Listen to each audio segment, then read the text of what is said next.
ഇപ്പോൾ കിട്ടുന്ന ഏറ്റവും പുതിയ വാർത്ത കർഷക സംഘടനകളുമായി കേന്ദ്ര സർക്കാർ നടത്തിയ ചർച്ച പരാജയപ്പെട്ടിരിക്കുന്നു എന്നതാണ്. ചർച്ച 15-ാം തീയതിയിലേക്ക് അടുത്ത ചർച്ച മാറ്റിവെച്ചിരിക്കുന്നു.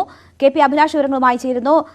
അഭിലാഷ്, ഇനി 7 ദിവസം കഴിഞ്ഞാണ് അടുത്ത ചർച്ച വെച്ചിരിക്കുന്നത്. ഇന്നത്തെ ചർച്ചയും പരാജയമായിരിക്കുന്നു. ഇനി കൂടുതൽ കടുത്ത സമരമുറകളിലേക്ക് കർഷകർ നീങ്ങുമോ? എന്താണ് അവിടെ നിന്നുമുള്ള വിവരങ്ങൾ?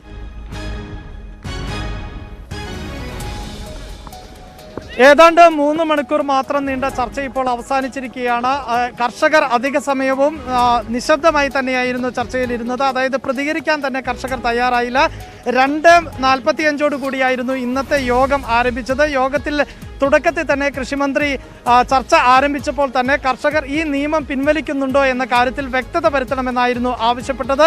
അപ്പോഴൊന്നും ഈ കർഷക നിയമം പിൻവലിക്കാൻ സാധിക്കുന്ന ഒന്നല്ല, മറിച്ച് ഇത് രാജ്യത്തെ മുഴുവൻ കർഷകർക്കും ഗുണകരമാകുന്ന ഒരു നിയമമാണ്. അതുകൊണ്ട് തന്നെ നമുക്ക് ഈ വിഷയത്തിൽ ചർച്ചയാണ് നടത്തേണ്ടത് എന്ന പ്രതികരണത്തിലേക്കായിരുന്നു കേന്ദ്രമന്ത്രി നരേന്ദ്ര സിംഗ് തോമർ കടന്നത്.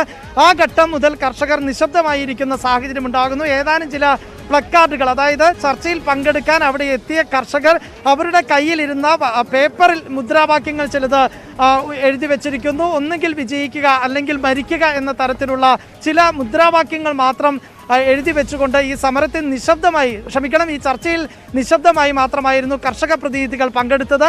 പല ആവർത്തി നരേന്ദ്രസിംഗ് തോമറിന്റെ നേതൃത്വത്തിൽ ചർച്ചയിലേക്ക് ഇവരെ മടക്കിക്കൊണ്ടുവരാനുള്ള ശ്രമങ്ങൾ നടന്നിരുന്നു. അപ്പോഴൊന്നും തന്നെ പ്രതികരിക്കാൻ കർഷക സംഘടനാ നേതാക്കൾ തയ്യാറായില്ല. ചർച്ചയിൽ പങ്കെടുക്കാത്തത് ഒരു ജനാധിപത്യ മര്യാദയല്ല എന്ന തരത്തിലായിരുന്നു മന്ത്രിയുടെ ഭാഗത്ത് നിന്ന് പിന്നീട് ഉണ്ടായ പ്രതികരണം. അപ്പോൾ പോലും കർഷകർ നിശബ്ദത പുലർത്തി. പിന്നീട് 1 മണിക്കൂറിന് ശേഷം ഭക്ഷണത്തിനായി ചായ കുടിക്കുന്നതിന് വേണ്ടി യോഗം പിരിയുകയും ചെയ്തു.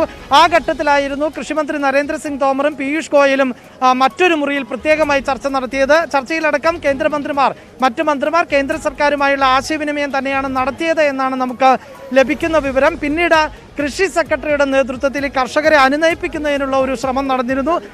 അതിനുശേഷം മാത്രമാണ് കർഷകർ സംസാരിക്കാൻ തന്നെ തയ്യാറായത്. നേരത്തെ തന്നെ കർഷകർ വ്യക്തമാക്കിയിരുന്നു അടുത്ത ചർച്ചയിൽ ഉൾപ്പെടെ മൗനവ്രതം ആചരിച്ചുകൊണ്ട് പ്രതിഷേധം മറ്റൊരു തലത്തിലേക്ക് എത്തിക്കും എന്നുള്ളത്.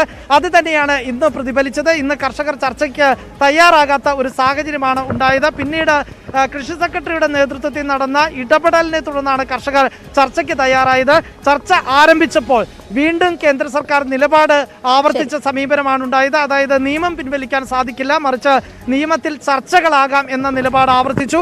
തുടർന്ന് ഈ ചർച്ച മുന്നോട്ട് പോകാത്ത ഒരു സാഹചര്യം ഉണ്ടാവുകയും ചർച്ച ഇന്ന് അവസാനിപ്പിക്കാൻ തീരുമാനിക്കുകയുമായിരുന്നു.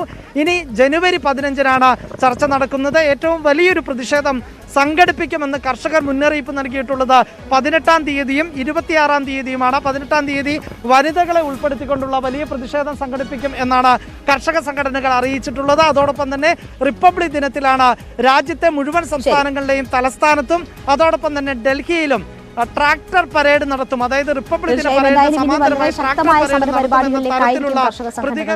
KP അഭിലാഷാണ് വിവരങ്ങൾ നൽകിയത്.